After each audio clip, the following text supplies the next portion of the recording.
On physics. आज हम लोग देखने वाले हैं थर्मोडायनेमिक्स के कुछ इंपॉर्टेंट पॉइंट को और समझेंगे थर्मोडायनेमिक्स के कुछ रूल्स को, जैसे zeroth law, thermodynamic first law, thermodynamics second law. इन सारी चीज़ों के आज हम लोग जितनी भी क्वेरीज होंगे इन वीडियो में आज क्लियर करने की कोशिश करेंगे। तो आइए वीडियो स्टार्ट करते हैं। सबसे पहला मेरा पॉइंट है थर्मोडायनेमिक्स होता क्या है। तो थर्मोडायनेमिक्स क्या है? थर्मोडायनेमिक्स एक ब्रांच है फिजिक्स की। Thermodynamics A branch of physics which deal with the transformation of heat into other form of energy called thermodynamics. कि थर्मोडायनेमिक्स फिजिक्स की एक ब्रांच है जो हमें स्टडी करवाती है। क्या चीज़ की स्टडी करवाती है? तो ट्रांसफॉर्मेशन ऑफ हीट, कि हीट का ट्रांसफॉर्म कैसे होता है किसी सिस्टम में। उसके बाद मेरी जो पॉइंट है, सेकेंड पॉइंट है मेरा थर्मोडायनेमिक टर्म। कि थर्मोडायनेमिक समझने से पहले मुझे उसकी कुछ टर्मिनोलॉजी को समझना पड़ेगा। सबसे पहले थर्मोडायनेमिक्स टर्म होती क्या है? कहते हैं in order to understand this transformation we need to understand the given below term. सबसे पहला टर्म जो है मेरा क्या है? तो थर्मोडायनेमिक सिस्टम। कि हम जो भी सबसे पहली चीज़ समझे कि थर्मोडायनेमिक्स होती क्या है। तो थर्मोडायनेमिक्स क्या होती थी कि transformation of heat in one system to another system in the form of energy. तो जो थर्मोडायनेमिक सिस्टम होती है वो क्या होती है कि an assembly of an extremely large number of particle which is capable to exchange of energy with in surrounding is called thermodynamic system. कि एक ऐसा नंबर ऑफ पार्टिकल के असेंबली जो कैपेबल होता है एनर्जी को चेंज करने में। तो किसके साथ चेंजेस होते हैं? तो सराउंडिंग के साथ होते हैं, है ना। Energy change with its surrounding is called thermodynamic system. तो यहाँ पर हम लोगों ने थर्मोडायनेमिक सिस्टम को समझ लिया। अब थर्मोडायनेमिक सिस्टम को भी हम लोगों ने तीन तरह से समझना है। सबसे पहले क्या है कि thermodynamic system is classified into following three system, है ना। सबसे पहला सिस्टम है ओपन सिस्टम। ओपन सिस्टम क्या होता है? It exchange both energy and matter with surrounding, है ना। कि ओपन सिस्टम जो होते हैं उसमें से एनर्जी और मैटर दोनों सराउंडिंग के साथ क्या होते हैं? एक्सचेंज होते हैं। इसको अगर एग्जांपल के रूप में समझें तो मान के चलें एक कप में गर्म चाय है ना, एक कप में चाय है। तो कुछ देर के बाद हम लोग क्या देखते हैं कि चाय जो है कुछ समय के बाद 1 मिनट 2 मिनट के बाद चाय क्या होता है? ठंडा हो जाता है। मतलब वह ने क्या किया? अपनी एनर्जी को खो दिया। कैसा एनर्जी था उसमें? तो हीट एनर्जी होती है। और अपने मैटर को भी सराउंडिंग के साथ क्या किया? लॉस कर दिया। सेकेंड है मेरा क्लोज सिस्टम। क्लोज सिस्टम में क्या होता है? It exchange only energy not matter with surrounding. ये सिर्फ और सिर्फ एनर्जी को लॉस करते हैं। मान के चलते हैं कि कटोरा में हमने क्या किया? पानी गर्म किया, है ना। पानी गर्म करके कुछ उसको ढक दिया किसी बर्तन से। अब वो क्या हो गया? क्लोज सिस्टम हो गया। कुछ देर के बाद क्या देखते हैं कि ढके हुए रहने में थोड़ा सा टाइम चेंज लगता है उसको, एनर्जी को सराउंडिंग में एक्सचेंज होने में। तो ये क्लोज सिस्टम में क्या होती है कि एनर्जी एक्सचेंज होती है, बस मैटर एक्सचेंज नहीं होता है। यानी जिस चीज़ में है वो उसमें कोई चेंजेबल नहीं होती है, सिर्फ और सिर्फ एनर्जी चेंज होगी। और थर्ड पॉइंट जो है मेरा क्या है? Isolated system. आइसोलेटेड सिस्टम में क्या होता है कि ना ही एनर्जी चेंज होती है और ना ही मैटर चेंज होती है सराउंडिंग के साथ। जैसे इसको एग्जांपल हम लोग देखे समझें तो मेरा एग्जांपल होगा थर्मस। कि अगर हम थर्मस में क्या करें? गर्म पानी या गर्म दूध डाल के रख दें तो 24 घंटे 48 घंटे 2 दिन 3 दिन बाद भी देखेंगे तो दूध मेरा क्या होगा? गर्म ही होगा। या वाटर मेरा क्या मिलता है? गर्म ही मिलता है। तो ये होता है आइसोलेटेड सिस्टम में exchange neither energy not matter with surrounding. कि ना ही एनर्जी लॉस करती है और ना ही मैटर को एक्सचेंज करती है इसके साथ। अब आगे जो पॉइंट है मेरा क्या है? थर्मोडायनेमिक पैरामीटर और वेरिएबल्स। कि थर्मोडायनेमिक्स में हमें किन किन चीज़ों को स्टडी करना है। तो थर्मोडायनेमिक्स पैरामीटर में क्या होता है कि the state thermodynamic system can describe by specifying pressure, volume, temperature, internal energy and number of moles etcetera, है ना। Temperature, internal energy, volume, number of moles, इन सारी चीज़ों को हम लोग क्या बोलेंगे? थर्मोडायनेमिक पैरामीटर या वेरिएबल्स बोलते हैं। हम लोग मैथ में पढ़ते हैं वेरिएबल्स क्या होते हैं? जो चेंजेबल होते हैं ना। कभी टेम्परेचर चेंज होगा, कभी इंटरनल एनर्जी चेंज होगा, नंबर ऑफ मोल्स में कम या कभी ज़्यादा हो जाते हैं। तो इन सारी चीज़ों को हम लोग इसमें थर्मोडायनेमिक पैरामीटर या थर्मोडायनेमिक वेरिएबल को समझेंगे।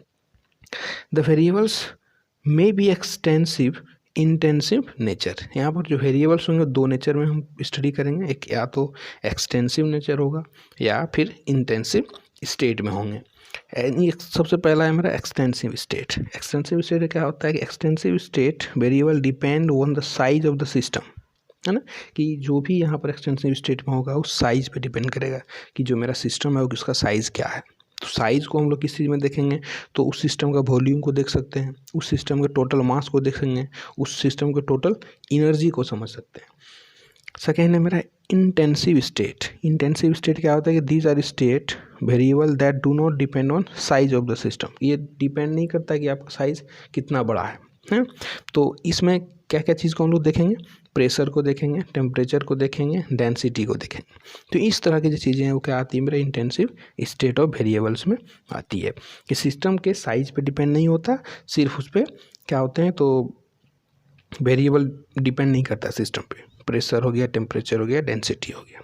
अब आती है एक स्टेट मेरा जो thermal equilibrium.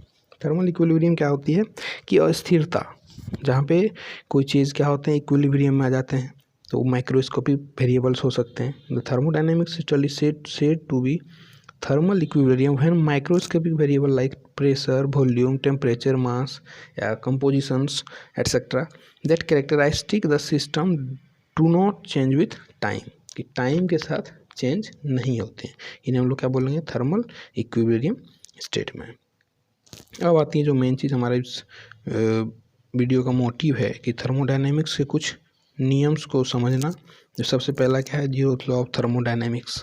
Zeroth law of thermodynamics में क्या बताती है कि इस लॉ के अकॉर्डिंग हम थर्मल इक्विलिब्रियम में क्या देखेंगे कि जो सिस्टम है, अगर कोई हम दो सिस्टम लें ए और बी, वो दोनों सिस्टम क्या होता है कि थर्ड सिस्टम के साथ सेपरेटली इक्विलिब्रियम में होती है, तो हम ये कहेंगे कि जो फर्स्ट और थर्ड होगा और सेकेंड जो थर्ड होगा, तीनों क्या होगा एक दूसरे के साथ थर्मल इक्विलिब्रियम में होंगे। तो आइए समझते हैं। So according to this law two system in thermal equilibrium with the third system separately are also in thermal equilibrium, कि अगर दो सिस्टम थर्मल इक्विलिब्रियम में है और उन दोनों में से किसी एक कोई थर्ड सिस्टम के साथ इक्विलिब्रियम में है, तो फर्स्ट और थर्ड भी क्या होगा थर्मल इक्विलिब्रियम। जैसे मान लेते हैं A and B are separately equilibrium with C, then T A and T C, मतलब T B and T C क्या होगा इक्वल होगा। तो अगर टी ए टी सी के साथ इक्वल है, टी बी भी टी सी के साथ, मतलब टी सी क्या है मेरा थर्ड जो सिस्टम है उसके साथ, तो that imply that T A equal to T B and system A and B are also thermal equilibrium. किससे, तो जीरोथ लॉ ऑफ थर्मोडायनेमिक्स से। आई होप यहाँ पर आपको समझ में आई होगी। आगे चलते हैं, देखते हैं first law of thermodynamics. First law of thermodynamics क्या कहता है, the first law of thermodynamics is formulation of law of conservation of energy. Conservation of energy हम लोगों ने क्या पढ़ा है कि एनर्जी नहीं ख़त्म होगा, ना ही उसको हम लोग बना सकते हैं। एनर्जी का फॉर्म में हम क्या कर सकते हैं, किसी दूसरे फॉर्म में ट्रांसफ़र कर सकते हैं। तो इसी का एक फॉर्मुलेशन के रूप में हम लोग फर्स्ट लॉ ऑफ थर्मोडायनेमिक्स को पढ़ते हैं। जैसे first law of thermodynamics is formulation of law of conservation energy adapted for thermodynamic process and a simple formulation is the total energy in a system remain constant although it may be convert from one form to another, कि एक form से दूसरे form में हम इसको क्या कर सकते हैं तो कन्वर्ट कर सकते हैं। फॉर एग्जांपल काइनेटिक एनर्जी, है ना। तो काइनेटिक एनर्जी क्या होता है, energy that an object possesses when it moves, कि अगर कोई ऑब्जेक्ट मूव कर रहा है तो वो क्या करता है काइनेटिक एनर्जी प्रोड्यूस करेगा। It is convert to that heat energy and the driver press the brake and car slow down, कि अगर कोई ड्राइवर है जो कार को मूव कर रहा है तो कार भी मूविंग में है, अब यहाँ से ड्राइवर क्या किया, प्रेस किया, है ना, ब्रेक को लगाया, तो वहाँ पे कार क्या होती है स्लो डाउन होती है। इसमें क्या होता है कि हीट एनर्जी रिलीज होती है, उसका जो ब्रेकर होती है ब्रेक शूज़, जो ब्रेक रबर्स, तो उसमें क्या होता है फ्रिक्शन होता है और उसके कारण वहाँ पर क्या होता है हीट एनर्जी रिलीज होती है। The first law of thermodynamics state the energy can neither be create not destroyed only Altered in form, कि एनर्जी नहीं तैयार किया जा सकता है और ना ही पूर्ण तरह से ख़त्म किया जा सकता है। इसको हम लोग क्या कर सकते हैं तो अल्टर्ड कर दें। अब अल्टर्ड का मतलब क्या हुआ कि उसको एक्सचेंज कर सकते हैं किसी अदर फॉर्म में। तो फर्स्ट लॉ ऑफ थर्मोडायनेमिक्स को हम लोग अगर मैथमेटिकल फॉर्म में देखें तो क्या होता है del U equal to Q minus W, जहाँ पर डेल यू क्या है तो change in internal energy, Q जो है क्या है हीट एडेड और W work done by the system, कि सिस्टम के द्वारा जो वर्क डन हुआ है। लास्ट और मेन पॉइंट है सेकेंड लॉ ऑफ थर्मोडायनामिक्स।